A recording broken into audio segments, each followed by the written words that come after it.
Hello and welcome to the Capital News. I am your host, Alex Karitis. Thanks for joining me today. I hope everyone is doing well. So, just to kick things off, I will touch base with the Jussie Smollett case.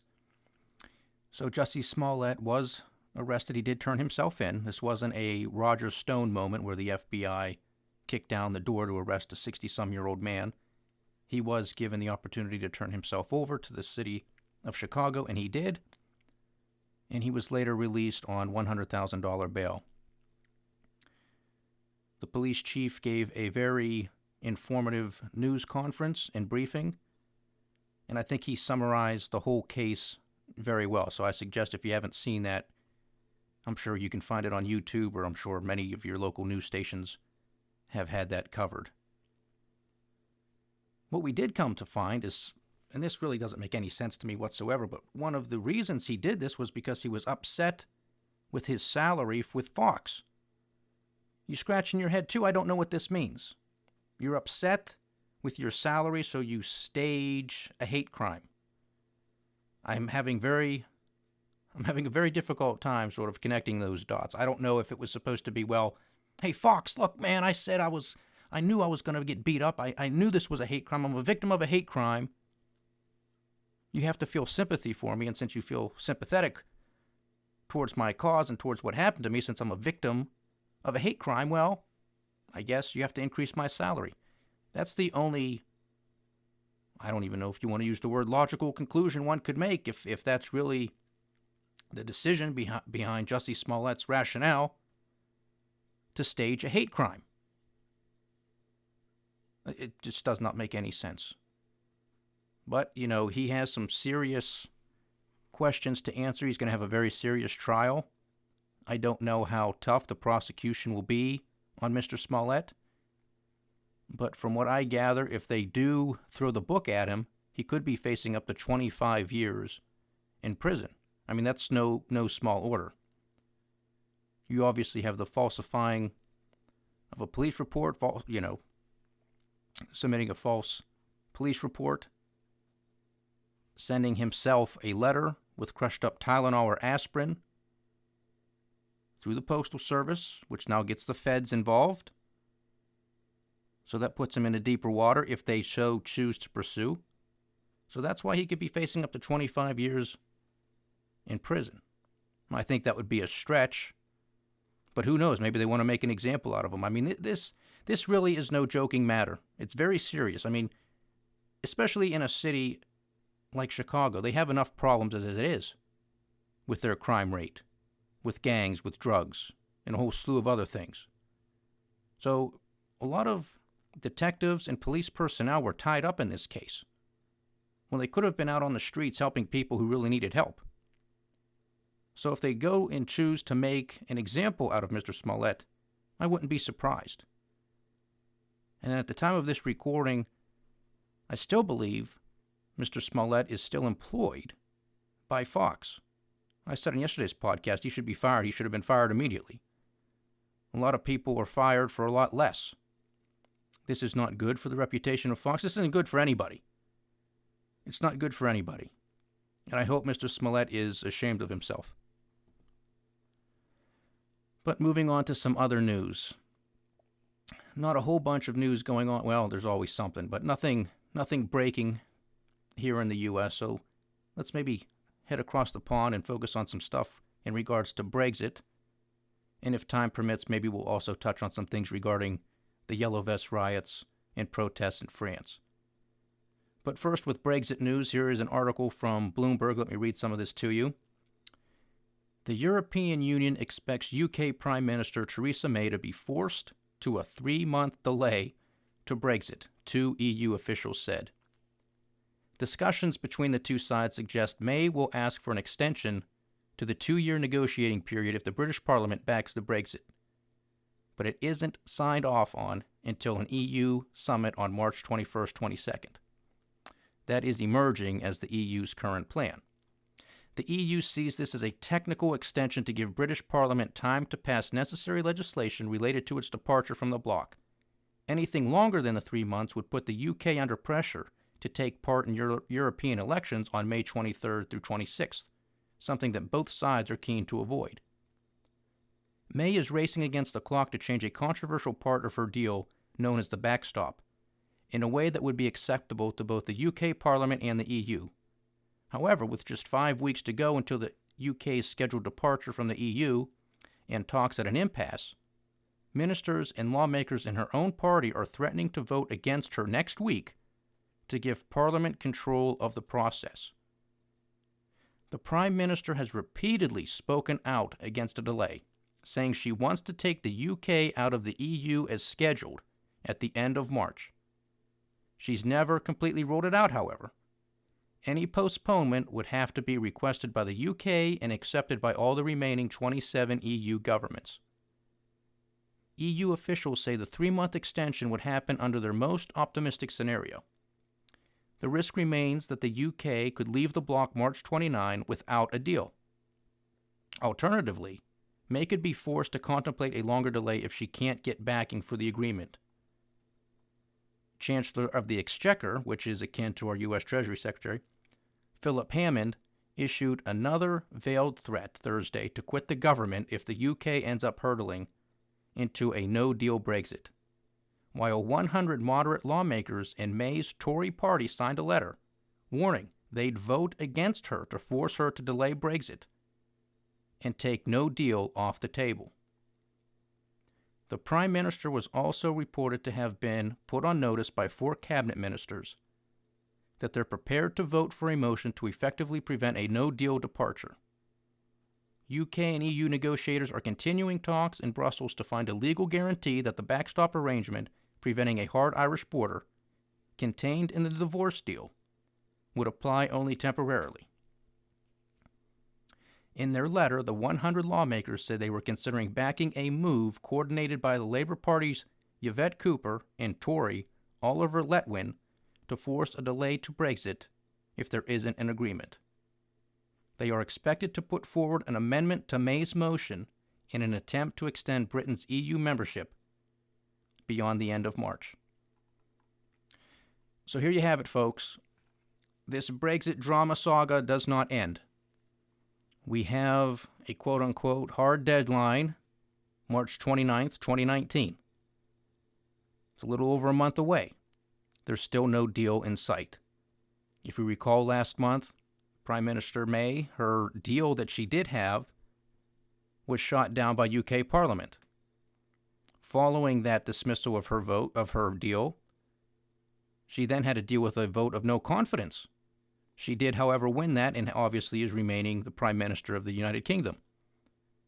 But here we are. She has to go back to the drawing board. That article referenced the divorce deal. That's exactly what you have to look at. This is a divorce. Neither side wants to give in, and it's going to be a nasty one, and it's a very expensive one for both sides. I have said repeatedly, either on the podcasts that deal with political and geopolitical news or in my subsequent podcasts that deal with economic news, that the European Union, in my opinion, does not want the UK to leave and be successful. They just don't. That's my belief. Now, there could be some good handshaking and smiling in front of the cameras, but there's no way that the European Union wants the UK to leave the EU. And if they do, they want it to be nasty. They want it to be nasty so they can point to all of the other nations in the EU who might be thinking about leaving, say, look, if you leave, you're going to end up like the UK, and that's not a good scenario. Conversely, if the UK is just fine once they leave the European Union, then all of these other countries are going to scratch their heads, and there's already an uprising in populism, nationalist movements, who are already skeptical of this quote-unquote European experiment. So if they see that the UK is doing fine economically, politically, and every other way, then why stay in? Why stay in the European Union? Maybe Italy will leave. Then Greece might follow. Then Spain, then France, Ireland, Portugal, name them. This is getting very serious, and this is a possibility.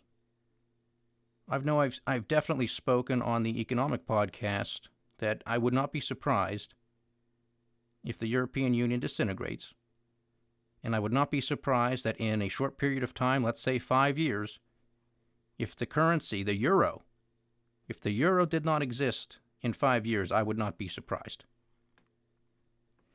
This isn't going to happen overnight. It's going to take time. We're already talking in that Bloomberg article about extensions to the deadline. I mean, hell, I don't even know why we have deadlines anymore. You got the U.S.-China trade talks. Yeah, we might extend it. March 1st, well, you know, it wasn't a magical deadline. It was just a date. So we might push it off another 30, 60 days. No big deal. And they had a deadline of March 29th for Brexit. Maybe we'll extend it a couple months. See if you can pull that off with your boss at work. He gives you a deadline. Well, you didn't really mean that. I know you didn't mean it. Let me know how that goes. Here's another article, and this gets to the disintegration. Titled, Brexit is a Symptom. Yanis Varoufakis warns European Union disintegration is coming. If you're not familiar with the name, Yanis Varoufakis was a former Greek finance minister. Here's the article. The former Greek finance minister warned the European Union is to embark on a path of great decline after Britain officially leaves the bloc on March 29th. Yanis insisted Brexit is one of the symptoms, signaling the Union will slowly disintegrate as top bureaucrats fail to put the interests of European citizens at the top of their list of priorities. Again, he says Brexit is a symptom of the disintegration of the European Union. It's one of the many symptoms. It may be particularly impressive as an event and catastrophic, which it is, but it is only part of this dynamic of deconstruction of the European Union. And just so you know, Mr. Varoufakis is a supporter of the EU in general. He continues, the tragedy we have now is that you have a negotiation, or so-called negotiation, between Brussels and London. And neither Brussels nor London have the European people's interests at the top of their list of priorities. The former financial minister repeatedly spoke out against the European Commission and their conduct in the Brexit negotiations, suggesting in January the bloc would employ crafty measures to extend the talks with Britain past the fake March deadline. So he accurately predicted what I just read to you from Bloomberg. I mean, he dealt with them in the midst of the Greek crisis. That's when he was there. So those of you who are familiar with the name, that's why it might be ringing a bell, because he was in the news constantly, even in mainstream news here in the United States, talking about what was going on in Greece. He was a tough negotiator with them. He was no big fan. While he does believe in the European Union, he was no fan of the tactics and the way that the European Union, the European Central Bank, and the IMF were teaming up, basically, on Greece. This continues. Mr. Varoufakis insisted Brexit will be detrimental for Europe because the close economic ties member states share with the UK, and urged the negotiators to stop playing chicken. He continued, for Brussels, what really matters is not to show to the rest of Europe that one can oppose Brussels and the European Union and get away with a good deal. For London, and in particular Theresa May, all that matters is the unity of the Tory party, and who cares? She doesn't care about the interest of the British people. But it will be detrimental to Europe. Brussels, he says, is underestimating the negative effect of Brexit on the Eurozone in particular.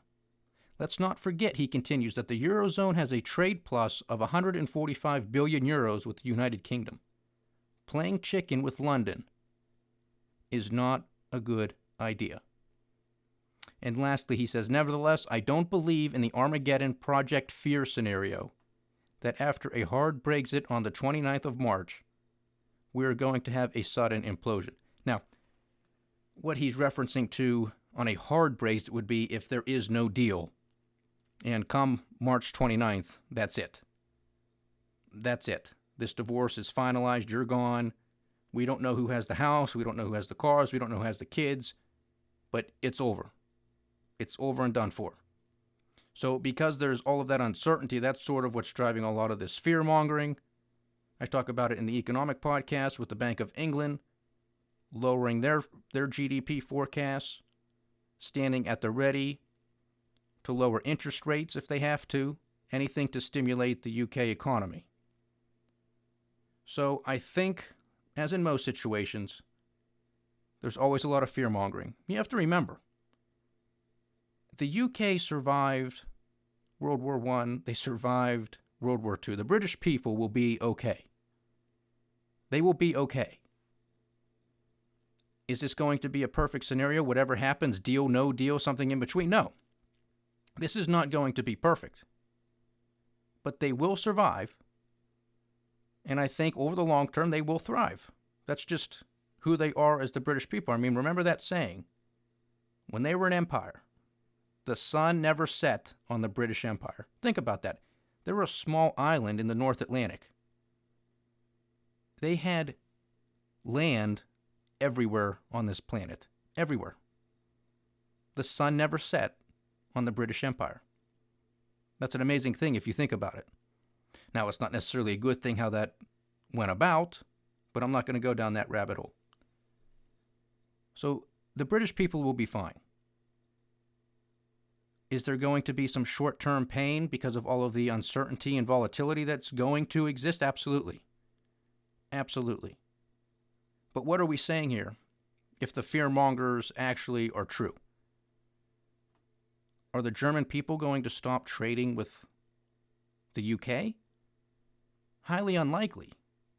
And if there should be some sort of crazy law within the EU that says, well, now that they're gone, that you can't trade with each other, what's going to happen? What's the enforcement mechanism here? Where's the teeth to this law, right? Because if the German people want to trade with the British people, they're going to do it. What's going to happen? Are EU bureaucrats going to send them a fine in the mail and say, we said nope, you can't do it. You owe us $5 billion or whatever the fine's going to be. They're not going to pay it. Who the hell would pay it? There's no teeth to it. They like trading with each other. They're going to continue that relationship. Now, will there be some short-term bumps? Maybe initially, probably. Probably, especially if there is no deal. That's sort of what I'm assuming here in this discussion. But there's no teeth to what the European Union is going to do to any country who breaks a so-called law or rule that has been established. They're going to continue to trade because it's in the best interest of their business and of the people. Plain and simple. So it's just fear-mongering because, again, the worst thing that can happen for the EU is for the UK to leave, which is going to happen, and for them to be just fine. Believe me, that's their worst nightmare. Now, in another story that sort of gets to the Yellow Vest movement, here's an article out of the Washington Times, and let me read you a few paragraphs and then we'll discuss. And again, remind you, the Yellow Vests, last weekend was the 14th straight weekend of protests throughout France. So here's the article from the Washington Times.